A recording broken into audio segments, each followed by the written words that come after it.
Olá, muito boa tarde para você que está em casa nos assistindo. Estamos começando mais uma semana, hoje segunda-feira. O tema de hoje é cuidado. Novidades malucas da teologia estão vindo por aí. Como assim, Tainá? Exatamente. O tema de hoje surgiu de uma conversa e de uma leitura de um livro.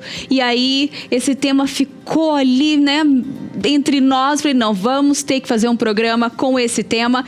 E eu conversei justamente com ele, com o pastor Leonardo Campanha. E é com ele que nós vamos continuar o bate-papo de hoje. Olá, tudo bem, pastor? Tudo bem. Boa tarde. Boa tarde. Como que o senhor está? Me conta. Eu tô bem, né? Cada dia mais velho. Tá tudo caminhando do jeito certo. Amém, né? Se tudo tá caminhando do jeito certo, isso é uma bênção, isso é bom. Pastor, quando a gente fala dessas novidades malucas da teologia, né? É um nome assim que a gente fala porque é muita coisa que está surgindo. Eu acho que até confunde um pouco a pessoa, né? Que talvez não tenha aquela instrução correta, não? Você concorda que tem muita coisa surgindo aí? O problema não é a quantidade de coisa que surge, é a qualidade do que surge. Uhum. Então, se a gente tivesse muita coisa boa surgindo, seria excelente. O problema é que nós temos muita coisa ruim surgindo, né? Eu creio que surge mais coisas ruins do que coisas boas, né? Parece que é mais fácil produzir coisa ruim, né? Precisa de menos preparo, precisa de menos estudo, precisa de menos oração, precisa de menos um monte de coisa, né? Exatamente. E aí, com isso, acaba tendo essa grande quantidade de conteúdo sendo gerado, né? Uhum. Isso, de fato, é ruim. É ruim porque nós temos pessoas em todas as etapas da caminhada cristã. Então, temos pessoas que ainda não são cristãs e que têm contato com esse tipo de coisa e acham estranho, né? E veem uma coisa que não tem nada a ver com o evangelho. A gente tem quem está começando e está com sede de querer aprender e acaba buscando coisas ruins e acaba aprendendo de forma errada, e isso traz consequências para a sua vida prática. E a gente tem depois pessoas que estão já numa fase mais adiante e que talvez fiquem nervosas quando lê esse tipo de coisa, porque quando onde saiu tanta besteira, né? Então a gente tem tudo isso acontecendo e, de fato, eu creio que é maléfico para a vida das pessoas esse tipo de conteúdo, né? Mas eu creio que faz parte da estratégia do diabo, né? Gerar coisa ruim para atrapalhar aí a vida dos cristãos. Como sempre, né, ele gostou de atrapalhar, de confundir, né, as coisas de Deus boas e corretas. Isso. E aí eu começo com a primeira pergunta, então, para quem está em casa, já que a gente está falando dessas teologias, né? Vamos explicar de forma clara e resumida, né, o que seria teologia. Teologia é fácil, né? O estudo de Deus, né? Theos, Deus, e logia, estudo, né? Então, é o estudo de Deus, é a gente buscar entender, buscar conhecer quem é Deus, né? Isso é necessário, né? Isso é importante, é necessário para a vida do cristão, para a vida da igreja. E só tem uma forma de nós estudarmos de maneira correta, de uma maneira verdadeira, a teologia, né? É através da Escritura Sagrada, através da Bíblia, né? Então, toda boa teologia vai ter a sua raiz nas Escrituras, né? Muito bom. E é o que nós estávamos conversando logo no início, né? Cada vez mais a gente vê ideias doutrinárias e teólogos diferentes, mas que eles estão querendo andar juntos, né? Estão se unindo de alguma forma.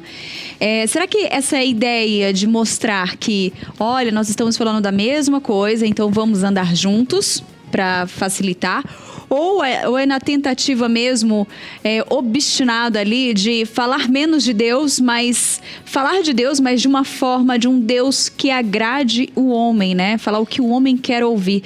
Será que é isso que está acontecendo hoje? Eu acho que é uma mistura de tudo, né? Eu acho que existem pessoas que estão sinceramente enganadas, né? Pessoas que não sabem o que estão fazendo. Nós vivemos num período aí chamado de pós-modernidade. Então, a pós-modernidade é caracterizada aí por cada um ter a sua verdade. E aí, então, nessa, as pessoas, cada um apresentam uma proposta de quem é Deus, né? E aí, nesse caso, todos com letra minúscula, né?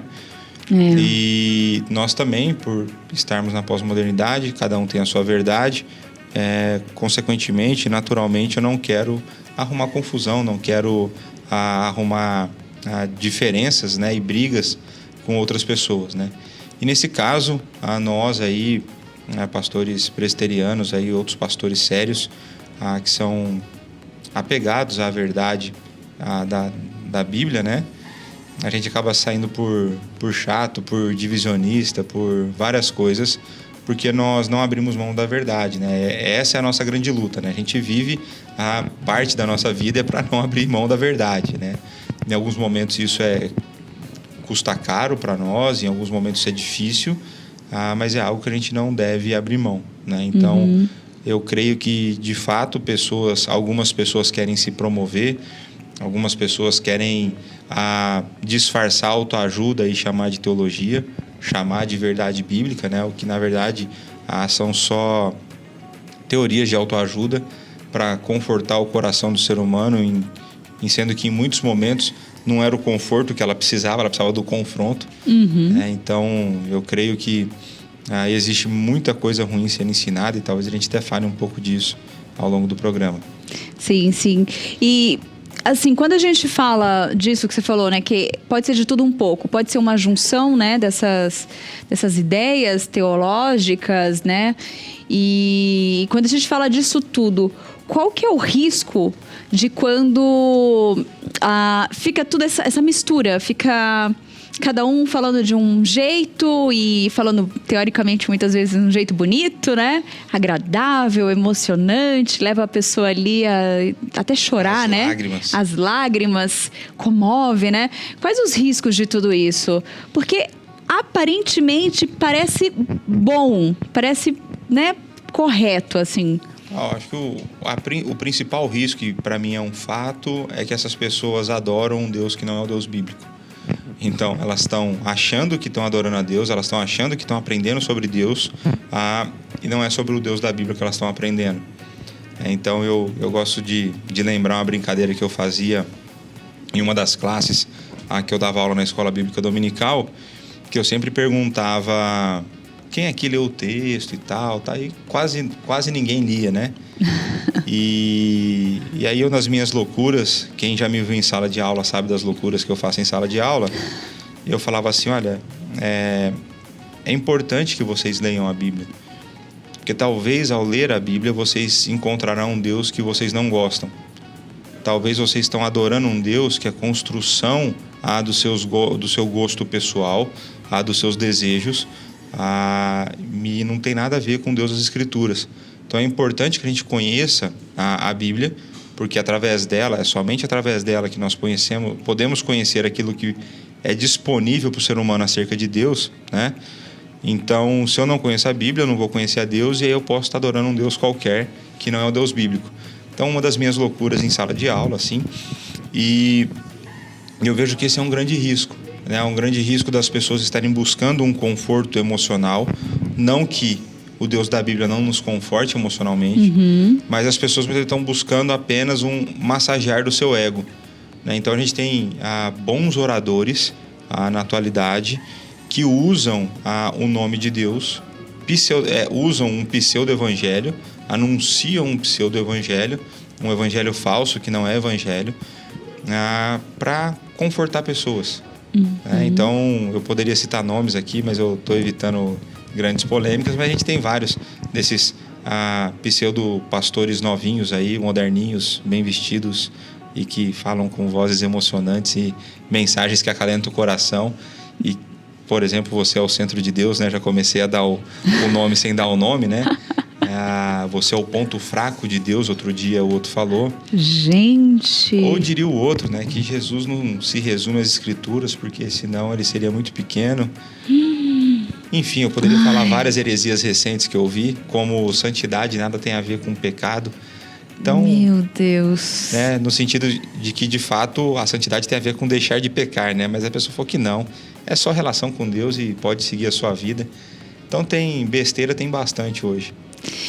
E eu acho que é aí que tá o perigo, né? Porque quando você começa a conversar, às vezes, com alguma pessoa que não tem uma instrução ali, uma base bíblica mesmo, você vê que as dúvidas delas, né, as dúvidas dessa pessoa, os questionamentos, são questionamentos que você fala, mas não faz sentido o que você está perguntando, porque não tem cabimento, na Bíblia em nenhum momento cita essa sua dúvida, né? Mas são talvez traumas ou resquícios do que elas trazem, né? E, na verdade, consequência do tempo que a gente vive, né? Porque a gente vive um tempo, de uma certa forma, bastante difícil, porque hoje todo mundo tem voz, no sentido de que todo mundo tem acesso a uma rede social e ele pode jogar no vento o que ele pensa. E quando ele faz isso, a gente vive numa época bastante polarizada, onde qualquer tipo de opinião, né, qualquer tipo de opinião, ela é ferozmente atacada pelo seu antagonista, pelo seu opositor. E como as pessoas se preocupam muito mais com a maneira como elas são percebidas do que com a verdade, então muitas vezes o falar o que é bíblico é problemático. Então falar o que é bíblico vai trazer consequências ruins. E aí as pessoas podem ter dúvidas porque elas vão ouvir, por exemplo, em igrejas que a Bíblia precisa ser atualizada. Elas vão ouvir na igreja que nós temos que aceitar de uma maneira conivente os homossexuais, os adúlteros, sei lá, a gente poderia listar um monte de pecado aqui do nosso tempo que são empurrados, né, goela abaixo da sociedade por muitas ideologias que têm sido trazidas na nossa realidade, né? E quando você se opõe a isso a partir de uma verdade bíblica, você é atacado.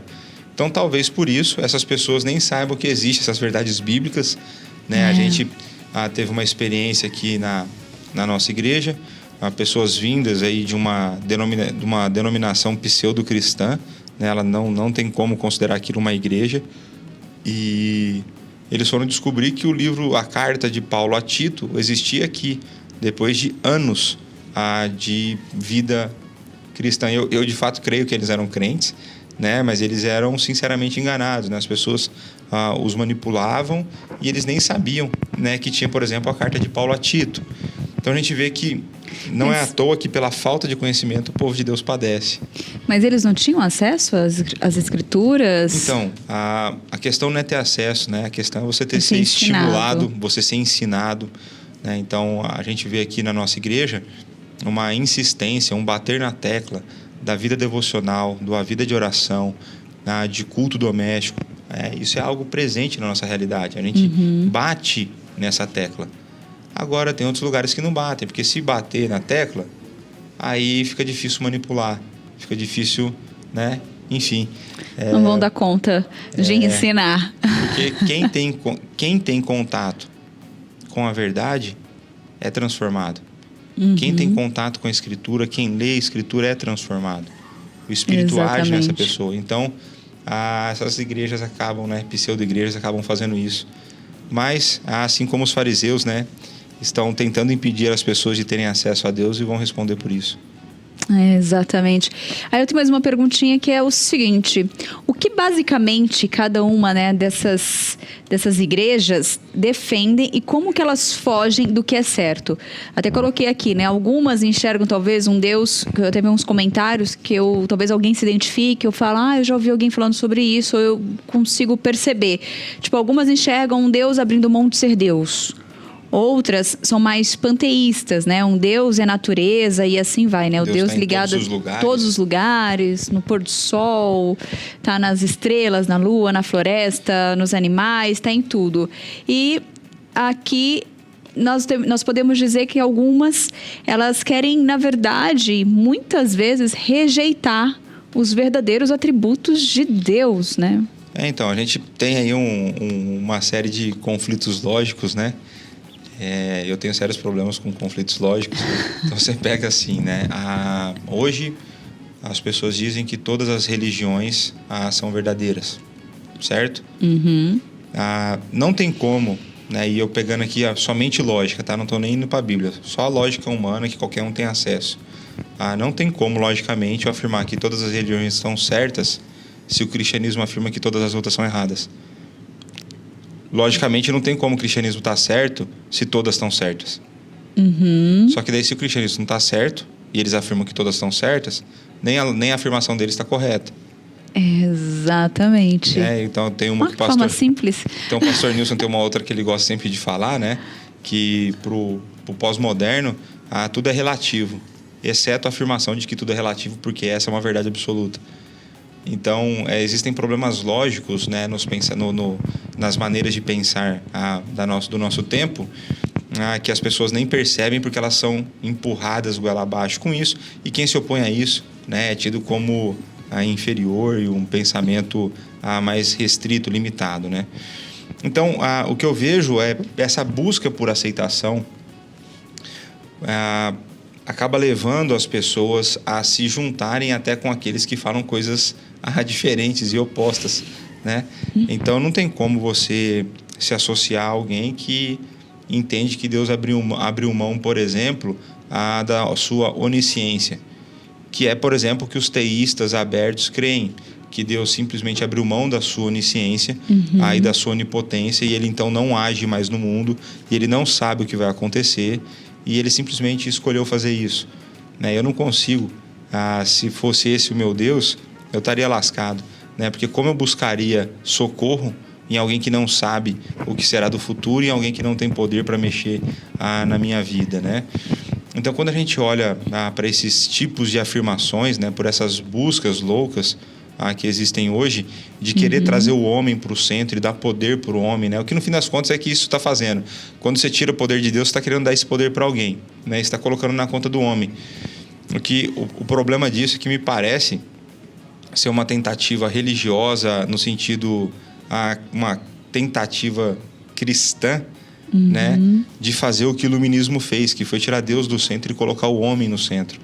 Então, quando eu tiro o poder de Deus e ponho o poder no homem, eu posso te afirmar com certeza que isso dará problema, né? O resultado do iluminismo, depois, né, desses movimentos que foram colocando o homem no centro e a busca pela razão, que elas terminarem em 2 grandes guerras, né, com o nazismo, comunismo, bomba atômica, tudo isso no meio. Então, quando a gente olha essa tentativa, é uma tentativa fadada ao fracasso, porque Deus é eterno e imutável, né? E se Deus abrisse, então, mão dos seus atributos, ele teria mudado, aí ele perderia a sua imutabilidade, o que garantiria, então, um Deus que pode mudar, que ele não mudaria a sua santidade. Então, a gente vê que são buscas loucas que levam ao fracasso, estão fadadas ao fracasso, e o nosso Deus permanece onisciente, onipresente, onipotente, imutável, santo, amoroso, justo, um Deus que se ira, e assim vai, né? Então são devaneios, né? O próprio apóstolo Paulo vai falar, né, que na sua muita sabedoria tornaram-se loucos, né? Sim. Eu vejo assim, que nem eu estava fazendo durante essa pesquisa, eu vi vários, né? Não dá nem para citar, gente. Citar vídeos e casos, é até melhor não fazer isso, não é legal. Eu tenho vontade, mas... Não pode, deixa quieto. Eu quase solto um aqui, sem querer eu ia soltar um. Nossa, foram vários, mas assim, só as suas dicas, só os detalhes, mais ou menos, suas falas ali, já tava vindo na minha mente alguns, assim. E eu falei, sei. E o pessoal tá aí compartilhando. E as pessoas compartilham, tem das pessoas que acreditam mesmo. Mas tem uma coisa também, os escolhidos podem estar ali no meio, podem, né, fazer parte daquilo por um tempo. De alguma forma, essas pessoas, de algum jeito, resgatam alguém ali num momento bem crítico. Mas na hora certa, essa pessoa também vai encontrar o caminho, né? Ela vai vir para a verdade. Ela não vai se conformar, não vai conseguir fazer parte daquilo. Não acontece isso? Acho que temos vários testemunhos assim, né? Eu seria louco se eu discordasse disso, porque foi isso que aconteceu na minha vida, né? Ali, ó. Então... uma coisa não justifica a outra, né? Uma coisa que a gente precisa entender. Os eleitos, quando a gente fala da doutrina da predestinação, as pessoas confundem a predestinação com a eleição, né? A eleição é uma coisa, a predestinação é um processo maior que engloba a eleição. Então, quando a gente fala da predestinação, é o processo todo em que Deus elege os seus e, ao mesmo tempo, ele também predestina os meios para que essa pessoa se achegue a Cristo. Então, toda a caminhada está definida. A maneira como ela será chamada, os passos que acontecerão, até que ela então tenha o encontro com o Cristo verdadeiro, né? É possível, e eu creio isso piamente, porque, mais uma vez, foi o que aconteceu comigo. Deus me converteu em um movimento neopentecostal, em uma igreja onde várias falhas teológicas gritantes. Mas, num dado momento, Deus, então, redireciona, muda o meu rumo, e eu acabo parando na igreja presbiteriana. Então, eu, de fato, acredito nisso, que Deus pode converter aí em momentos distintos da vida, mas que aqueles que pertencem a Ele não vai deixá-los apartados da verdade, deixar de se alimentar verdadeiramente da sua palavra. Em algum momento eles vão sendo atingidos, né? Alcançados. Uma das características que eu vejo desses lugares, dessas igrejas assim, que eu já tive a oportunidade também, já até trabalhei em uma delas. É uma da que eu falei que é pseudo-igreja. Talvez, não, pode ser. É essa mesmo. E eu vejo assim que as pessoas... Eu não via muita gente com a Bíblia. Ou a pregação ali não tinha... Não é que nem... Eu vejo aqui na presbiteriana, gente, que eu acho incrível, assim. Eu fico muito feliz quando isso acontece. De você ter o seu reverendo ali, né, o nosso reverendo Arival. Vamos em Pedro. Agora vamos lá em Mateus. Agora vamos em Salmos. Agora vamos ali em Coríntios. E aí ele faz isso, esse exercício ali, ele vai em toda a Bíblia. Ele não pega um único versículo e trabalha nele incansavelmente, tentando convencer a pessoa daquela visão que está até inclusive no que nós já falamos, e vai ser um programa futuro, né? Quando a gente faz um uso errado de alguns versículos, né? E aí, esse estudo tão profundo de fazer você ver, olha como a palavra de Deus está confirmando, não sou eu que estou dizendo, mas é a palavra, olha como ela está ligada e confirma. Isso, na teologia a gente chama isso de analogia da fé, ou seja, a Bíblia explica a própria Bíblia, né? Então, quando a gente, por exemplo, se depara com um texto de uma difícil compreensão, como que eu faço para explicá-lo? Eu parto dele para explicar o resto?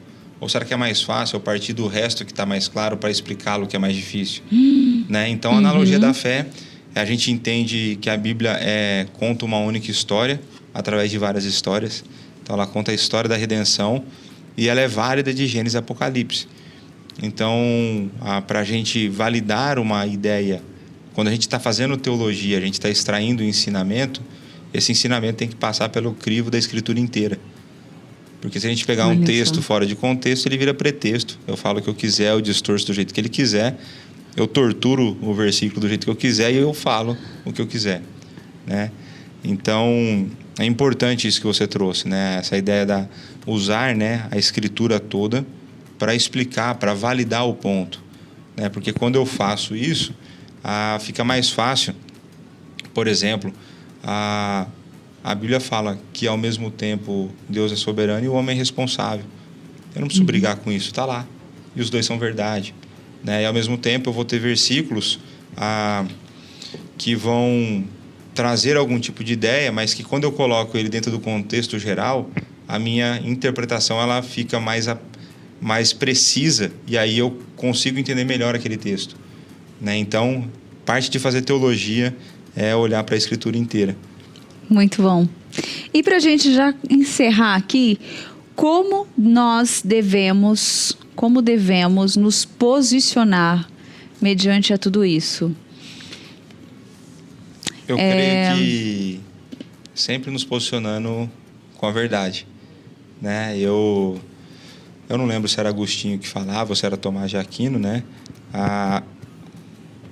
Aquilo que é essencial, a verdade, a sua posição, e naquilo que não é essencial, a tolerância. Então, naquilo que é essencial, naquilo que é central na fé cristã, posicione-se com a verdade, custe o que custar. A minha esposa sempre brinca comigo, por que você é muito assim, né? Eu falei, porque a verdade é a verdade. E eu prefiro ficar com a verdade prefiro ficar sozinho com a verdade do que cheio de amigos com a mentira. Né? Então, é importante que nós nos posicionemos com a verdade, mas de maneira sábia, de maneira amorosa, né? Que a ideia não é incitar a brigas, contendas, divisões, nada disso, a ideia é que a gente precisa se posicionar com a verdade. Porque Jesus Cristo é a verdade. Né? Então, é com Ele que a gente posiciona. Né? E aí, o que vier pela frente, a gente encara. Muito bom. Obrigada, Léo.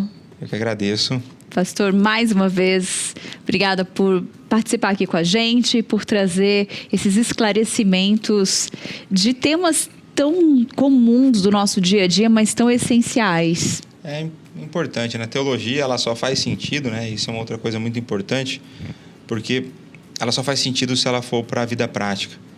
Senão, ela só é mais uma elucubração, ela só é mais uma viagem no conhecimento. Se a teologia não for para a vida, ela não serve para nada. Muito bom. E agora eu quero aproveitar que você está aqui do meu lado. Eu já vou chamar o nosso vídeo de hoje, a participação do casal da Simone e do Eduardo, a Simone Zache e o Eduardo Brito, que eles, né, gravaram um vídeo para a gente também, complementando, né, esse tema de hoje. Muito bom, obrigada ao casal por compartilhar com a gente também, né, esse conteúdo. Isso é muito bom, né, ter essa visão, ter essa clareza desse tema. Mas, pastor, vamos ao nosso desenho do dia? Quase que não sai. Meu quadro favorito. Vamos ao desenho do dia, esse que está na telinha. É uma historinha ali, né, do reverendo Felipe Fontes. Felipe Fontes, vamos lá. Quem estuda teologia precisa sempre visitar o coração para saber se continua motivado pelo desejo de conhecer a Deus. Uma boa régua é a seguinte: a Bíblia ainda ocupa o lugar central em seus estudos? Se os livros suprimiram a Bíblia, há uma grande chance de estarmos mal motivados. É isso aí, né? Toda teologia, ela só tem seu principal fundamento nas Escrituras, na Bíblia. Por quê? Porque a Bíblia é a única revelação detalhada de quem é Deus. Não existe outro tipo de revelação que Deus nos dá se não for as Escrituras. Então, a teologia tem que começar nela. Se não começar nela, começou com o pé esquerdo. Muito bom, obrigada mais uma vez. Que Deus continue te abençoando aí. Amém, a todos nós. E que você continue aqui com a gente, né? Participando do nosso... Vamos ver para renovar o contrato. E vamos conversar então, pós-programa, a gente já senta e conversa. Gente, eu quero aproveitar aqui e já chamar também o vídeo do tema de hoje, né, que nós separamos aqui para vocês. Mas quando estamos em uma outra cosmovisão, né, quando começamos a ir por outro caminho, o que acontece com a gente? Vamos acompanhar o reverendo Peter Jones, que ele esteve aqui na Presbiteriana uns aninhos atrás aí, e nós separamos um trechinho para você. E como pessoas de persuasão de teologia reformada, nós acreditamos que fomos feitos à imagem de Deus. There is a massive conflict between the truth and the lie. Mas existe um confronto sempre presente entre a verdade e a mentira. Paul calls the world's thinking foolish. E Paulo nos avisa que a forma de pensar do mundo é loucura. Blindness. Ela é cegueira. Evil. Ela é algo mau. And following the ways of Satan. E ela significa seguir os caminhos de Satanás. Indeed, the culture has a mind of its own. E a cultura tem uma forma de pensar própria. As it commits to a particular worldview. Quando ela se compromete com uma específica cosmovisão. And Paul says, do not be conformed to this way of thinking. Então Paulo nos diz que nós não devemos nos conformar com esse tipo de pensar. The Christian faith is a radical transformation of our thinking. A fé cristã representa uma radicação, uma transformação radical na nossa forma de pensar. When Paul uses this term transformed, e quando Paulo utiliza esse termo aqui, transformar, it's a term that's rarely used in the Bible. É um termo que é raramente utilizado na Bíblia. He cites it in 2 Corinthians 3:18. E em 2 Coríntios 3:18, we all with unveiled faces, nós lemos aqui em 2 Coríntios 3:18, todos nós com o rosto desvendado, recalling the experience of Moses who took the veil off his face. E aqui nós estamos sendo relembrados da experiência de Moisés, que teve o rosto desvendado. beholding the glory of the Lord, are being transformed. Contemplando como por espelho a glória do Senhor, somos transformados. It's also used to describe Jesus on the Mount of Transfiguration. Esse mesmo termo é utilizado para se referir a Jesus lá na ocasião da transfiguração. So Paul is talking about a radical transformation of our thinking. Então o que Paulo está falando é sobre uma transformação radical da nossa forma de pensar. And you know that this is what the gospel does to us. E você sabe que é isso que o evangelho faz em nós. If anybody is in Christ, he is a new creation. Se alguém está em Cristo, ele é uma nova criatura. Sinners suddenly come to realize that that's not ultimately true about them. E os pecadores, eles finalmente se apercebem das coisas que não são verdade sobre ele. The wonderful picture in the Gospels of a transformed human being. E aquela visão maravilhosa que nós temos nos evangelhos de pessoas transformadas. Is that of the Gadarene demoniac. Isso daqui é o ajuntamento daqueles que estão sob o poder do demônio.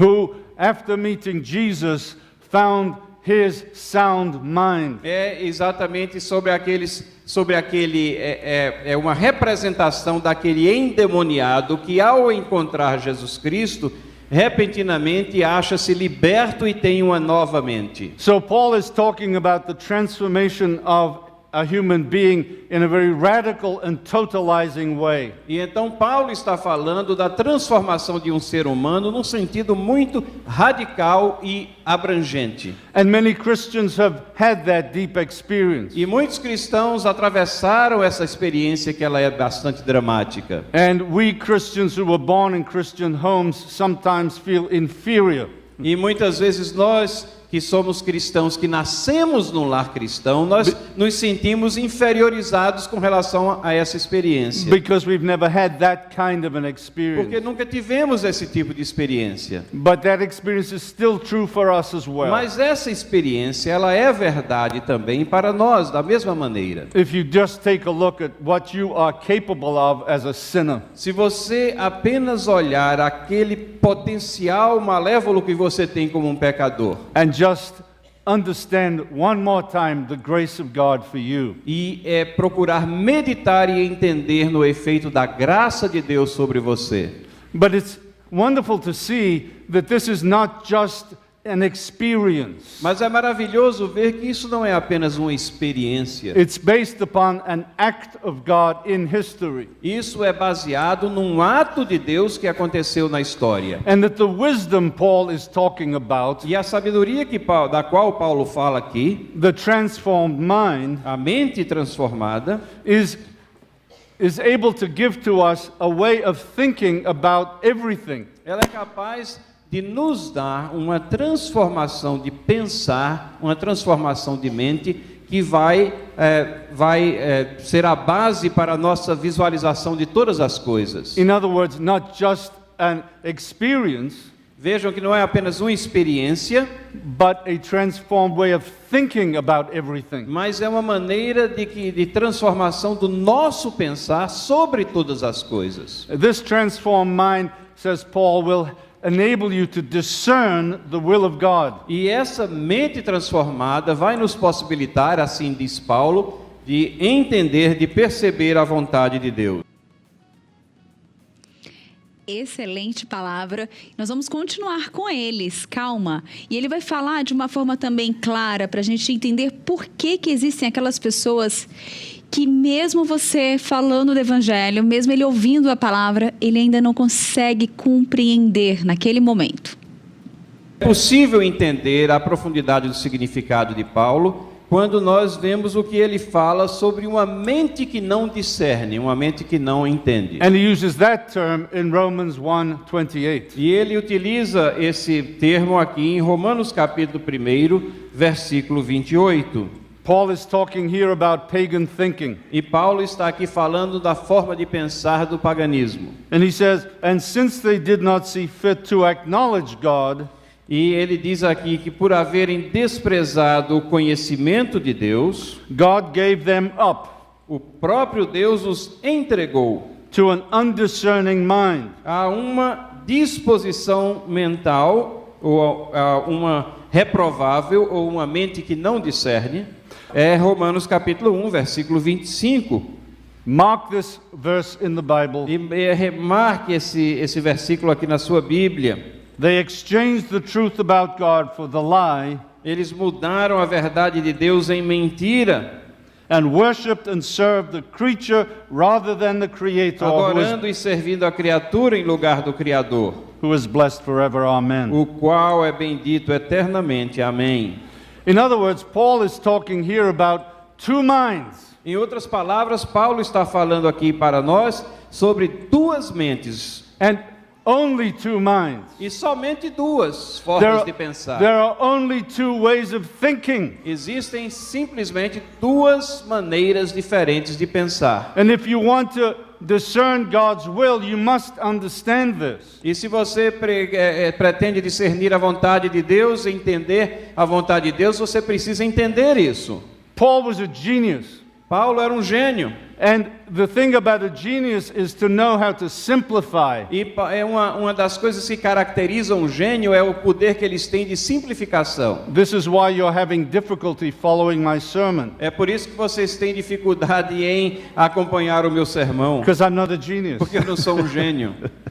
But I want you to see how much Paul is a genius here. Mas eu quero que você entenda como Paulo é um gênio nessas expressões. By simplifying the whole of human thinking Porque ele está simplificando o todo do pensar humano, in terms of two possible ways, e ele está simplificando isso e dizendo que existem esses dois caminhos possíveis. and that these two ways are antithetically opposed to each other. E que esses caminhos eles estão contrapostos, eles são antagônicos um ao outro. And this way of thinking describes more and more the world in which we now live. E essa forma de pensar, ela é uma descrição cada vez maior, mais intensa do mundo no qual nós vivemos. Worship of creation is what we see today in the celebration of all is one. E a adoração da criação é aquilo que nós testemunhamos hoje nessa visão de que todas as coisas são unificadas. The desire to try to find the God within. E aquele pensar que diz que nós temos que encontrar o Deus que habita em nós, The God within creation o Deus que está contido pela criação, and within every human being e as part of aquele Deus que está em cada ser humano.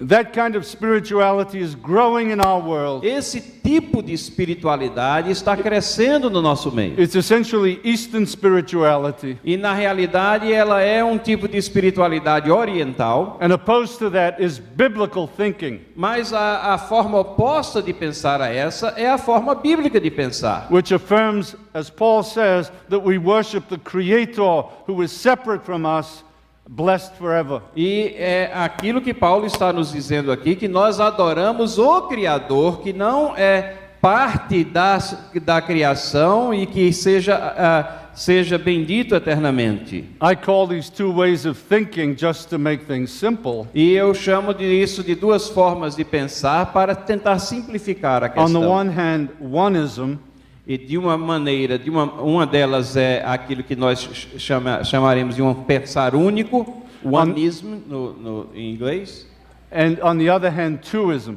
e a outra, uma forma de pensar dupla, né? dosismo, Duísmo dosismo. e Good. unismo. I'm sorry, É. I just invented two words in Ele Portuguese. está inventando aqui as palavras, é unismo e duísmo. If you want to know God's will, Se você quer saber a vontade de Deus, you really have to start thinking this way. você tem que começar a pensar dessa maneira. But I've run out of time, Mas eu não tenho tempo. so I hope you will keep thinking, E eu espero que você comece a pensar nessas coisas. understanding what Paul is telling us, Entenda o que Paulo está nos dizendo aqui. discerning God's will for us in this particular day, Experimentando, discernindo a vontade de Deus para nosso dia, nossa era. for God's glory. Para a glória de Deus. Amen. Amém. Que palavra, hein? E você pode encontrá-la na íntegra em nosso canal, só você fazer a pesquisa ali. Se eu não me engano, foi do ano de 2012, então Vale muito você ir lá pesquisar e assistir essa pregação do começo ao fim, muito especial. Dando continuidade à nossa programação, eu sei que o Pedro tem uma perguntinha nova para você. E ele não tá sozinho não, hein? Ele tá acompanhado. É sobre isso, sabe? Tava lá, conversei e... Opa! Tainá, galera do Sempre Juntos, que privilégio estar aqui mais uma vez. Como é que vocês estão? Tô aqui conversando com meu amigo Milton, estrela do Pinheirinhos, e eu vim aqui para fazer uma pergunta do conhecendo as Escrituras. Uma coisa que a gente estava conversando e uma dúvida, hein? Uma grande dúvida. Por quantos anos Salomão reinou? Você sabe, Milton? Não sei não. Quantos anos Salomão reinou? Tá um pouco rouco, né? Tá um pouco rouco. Conversando muito já fica rouco. Quantos anos será que Salomão reinou? Fala pra gente, responde. Você aí de casa, coloca aí no chat que no final do programa eu volto com a resposta. Por quantos anos será, hein, Tainá? Fica a pergunta. A gente vai continuar conversando por aqui e já a gente tá de volta. Tchau, pessoal. Tchau. Muito bom ali a participação do Milton ali junto com o Pedro. Que graça! E você sabe por quantos anos o rei Salomão reinou? Então escreva aqui no chat, participe, já deixa aí o seu comentário que no final do programa você e eu iremos descobrir. Gente, a Lídia preparou pra gente uma notícia muito legal. Ela é uma notícia sobre música. Ela fala do novo single do nosso Fábio Sampaio, nosso irmão aqui da igreja. Ele que tem um programa aqui também na IPP TV, que é o Mais Música. Uma pessoa muito legal e que está aqui com a gente também, preparando sempre um material especial para vocês. E ele, junto com o Paulo Baruch, gravaram uma música muito bonita. Então, vamos ver aí o que a gente pode esperar em breve, né? Como que a gente vai encontrar essa música. Lídia, traz pra gente essa informação.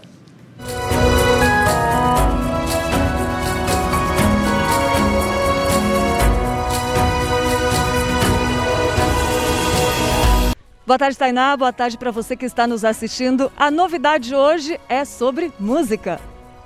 Fábio Sampaio lançou o mais novo single, O Rico Insensato, baseado no Evangelho de Lucas e com a participação de Paulo César Baruch. E esse single já está disponível em todas as plataformas digitais. Quero lembrar também que Fábio Sampaio está preparando a nova temporada do programa Mais Música, que vem com grandes novidades aí para você nessa nova fase do Mais Música. Então, dicas especiais para você que gosta de curtir aquele sonzinho. É com você, Tainá.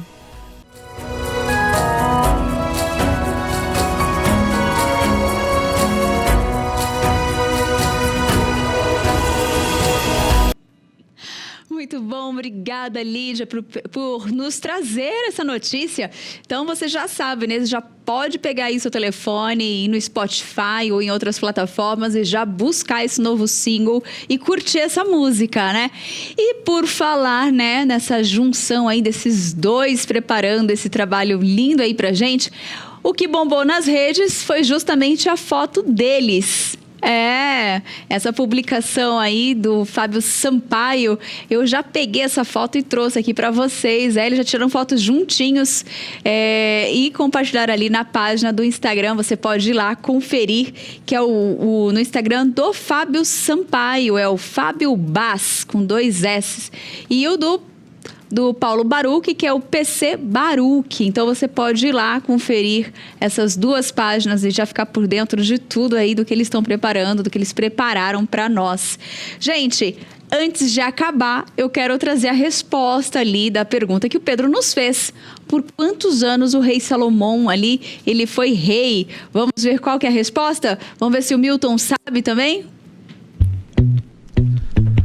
Agora eu estou de volta com a resposta da pergunta que a gente fez no começo do programa, hein? Eu e meu amigo Milton.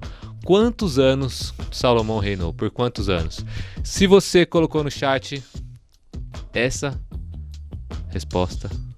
Tentei fazer o suspense se não consegui. Se você colocou 40 anos, você acertou. Exatamente. 40 anos foi o tempo em que Salomão reinou. Sabe onde é que tá isso aí? lá em 1 Reis 11:42. Primeiro livro dos Reis, tá? 11:42. Foi de 40 anos o tempo que reinou Salomão em Jerusalém sobre toda Israel.